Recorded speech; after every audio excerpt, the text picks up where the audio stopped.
Find out Heather Reisman in a moment. Here's her bio.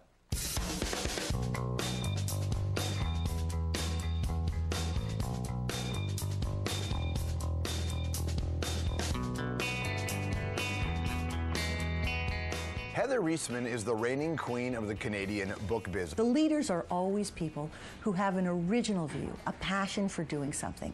Generally, they're not focused only on the bottom line. They're focused on doing something they're dying to make happen. Originally from Montreal, Heather started a consulting firm in the late 70s and went on to become the president of COT. You may remember you used to get that soda pop in your lunch when you were a kid. But in the 90s, she made the move from soda to books. And when she did, well, it set off one of the era's most intense retail battles. Heather launched her Indigo chain of stores in direct competition with the top dog of the day, known as Chapters. Now, when the dust finally settled, Indigo had swallowed up Chapters in a hostile takeover, and Heather became Canada's biggest book seller. Guess this is what it's like to be a rock star. Indigo now runs about 200 stores and accounts for about 65% of the country's book sales. Heather has made online book sales a priority and recently launched a line of ebooks called Short Covers. She's also put her stamp on the company by refusing to sell some controversial titles, for example, Hitler's Mein Kampf. And she wouldn't sell magazines that reprinted the Danish cartoons of the Prophet Muhammad. Heather is married to Jerry Schwartz, a billionaire who runs the Onyx Corporation. Heather is also a member of the powerful geopolitical think group called the Bilderburg Group. Oh, and she runs the Love of Reading Foundation to support literacy initiatives. Everybody, please welcome Heather Reisman. Nice to see you. Welcome to the program. Fantastic. How are you? Right?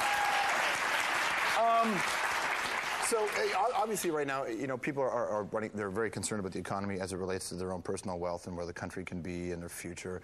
At the same time, people do run the risk of becoming overloaded with these stories. But the idea of adding $17 to $18 billion more and then beyond that into the economy to help the economy by something that appears to be simple, like literacy. Right. How does that work? How does that math work? Okay, so first of all, this is not something you can fix overnight. That's the problem. But any big issues can't be fixed overnight. What people don't know is that almost 40% of adult Canadians are functionally illiterate, which means they can't fill out a resume, they can't read a newspaper critically, they have trouble doing anything but the very basic stuff. For That's every a high number. It's stunning, right? 40% of adult Canadians are functionally illiterate. And that's functionally illiterate in one language or in any language? In any language. Okay. So in Canada, it would be if you're not English or French, depending on where you're living, right, it would be hard to get along. And that's a Statistics Canada. That's not just a made-up number. A 1% increase in literacy adds $17 billion to the economy on two sides of the ledger. It is the people who fall into that category, that 40%, who are the biggest drain on the social services, are the biggest drain on the hospitals, and end up in jail. 80% of people in jail are functionally illiterate. Okay, so when you take it, when you stop having to put money in, and then you take those people and they can contribute, it is a 1% increase at $17 billion. Now, the thing about this is, I don't know of all the issues we face anywhere in the world, I don't know an issue that is so fixable, so easily fixable. I mean, you don't need the US bailout program. You need little bits of money. The thing is, though, it starts at kindergarten. It starts at kindergarten. And what we've done over the last 30 years, we've robbed our primary schools of books. So the libraries are literally empty. They're empty. So this boils down to just a simple idea of education. Like everybody knows that education is what actually puts a country in a position to succeed. That's true, but this isn't even as big as education. I mean, this isn't even the broad education. Libraries and public schools have deteriorated unbelievably. So in the 1970s, a typical public school got 3 new books per kid every year for their library. So if you had 200 kids, you got 600 new books, constantly added. Today, less than a third of a book per kid and who's goes cutting? to schools. That's the government cutting Government's this back. cutting. Now, what's happened, to make the story even worse, but on the other hand fixable, even worse, in middle class and upper class neighborhoods, the parents are just putting it in. And every one of your viewers, most of your viewers will be at some school where there's a book drive. But in economically challenged areas where they just don't have the money, they can't do it. Well, there's no help coming from anybody either. From nobody. I have visited well over 700 schools in the last couple of years. across the country. George, you would be stunned. You would be stunned if you saw what I saw. Are you getting, is it time for, we all know the governments won't step in because they haven't been. Is it time for the corporate world to step in and do this? Well, okay, so Dalton McGuinty, last year, we've done this documentary, which you have here beside you, called Writing on the Wall. On your website as well. On our website. We took it to Dalton McGuinty, and he came up with $120 million over the next 4 years. It's just starting to flow. Have you seen some of that money yet? Because politicians like to say it's coming, but it doesn't come. Last week. Took a while. Last week, the first $20 million was committed to last week. All right. We're going to stick around. When we come back, we're going to talk more to Heather about this, but also about other things, including your business, how you handle a business in this economy when you employ so many people, the stuff about the Danish cartoons and the Prophet Muhammad, that and more when we return with Heather Reisman. You guys made the decision not to run the magazines, not to carry the magazines that had the Prophet Muhammad depicted in them. What do you think of that? Mistake.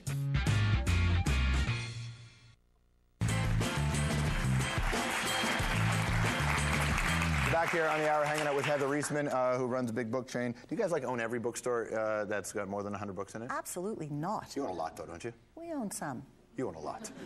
We own some. How is this economy? You employ many thousands of people, so almost 8,000. 8,000. This economy, how has that affected your business? You know, I have to say, counterintuitive, because generally in a bad economy, all ships sink. All ships rise in a good one. It's almost as if the comfort of a bookstore, we have actually seen our business maintained over the last while. Traffic is up. People are just reading for free in your aisles, right? A little bit of that, but we're here for that. That's our job. But actually, I worry every day. But I think there's something about books, about the community feeling in a bookstore, the sense that you can go there for very little money, for almost no money, maybe no money, or maybe some money. So far, we've been holding out, and we think there's something about what we do that happens to fit for the times. But this is a difficult, scary time. I mean, do you anticipate, when you have that many employees and you run a lot of stores, do you anticipate you're going to lose something here? Not employees. No. We are not. No. One thing about Indigo, we've run ourselves very conservatively, and what I know is we can weather any storm without laying off employees. But this is a tough time. I would think anybody who spends time, and it's probably everybody thinking about it, it's opaque. You don't know what's going to happen. You were at COP Beverages when the soda wars were on, right? The Coke, Pepsi, the big battles, and the economy was brutal then too. Right. So, I mean, can you learn? Different. Totally different. This is a world event, and no one's quite sure where the bottom is. I mean, you hear this every night on the news. On the other hand, I think we have to believe we will make it through. The question is just how long. And the damage. I mean, you can't talk about this as collateral damage. There are real people out of real jobs facing real difficulties. So, it's a time, I think, to be careful. When we were running the bio of you and your story, we saw the flash go by, but you guys made the decision not to run the magazines, not to carry the magazines that had the Prophet Muhammad depicted in them. What did you think of that? Mistake. How come? Why didn't you run them? Okay, so it was a funny issue because the first thing we collectively decided not to run was a small magazine that came out at the time that there were riots all over the world, and we decided very simply, not on the grounds of it wasn't the right thing to sell, but the safety of our employees. And it was just, we just had to make that trade-off. There were so many things going on. Our stores are open till midnight. There are a lot of young people working in them. We did it for the safety. A few months later, Harper came out. As it turns out, the decision was made almost with nobody involved. It was in, so somebody decided not to have it. But still, I am responsible at the end of the day. That was a mistake. To do that? Yes. It's interesting how, at that time, people get caught up by fear. There's a lot going on. I mean, CBC had the decision not to run them, which, they were roundly criticized by many people for and supported by others. First decision, I think, was understandable, whether right or wrong, understandable. Second was just a mistake, straight out. We know that you didn't want to carry the copy of Mein Kampf, and we just found out today that Russell Brand, a great comedian in the UK, is putting out a book called Mein Kampfy Wamphy. Will you guys carry that book? I suspect we will. We have a very simple policy, just to tell you quickly, and we started this from the beginning, and as opposed to saying it was a mistake, it was a very clear decision. Our decision is we will not, to the best of our ability, best of our knowledge, carry child pornography, written material with instructions on how to create weapons of mass destruction, so like the Anarchist Cookbook or whatever, and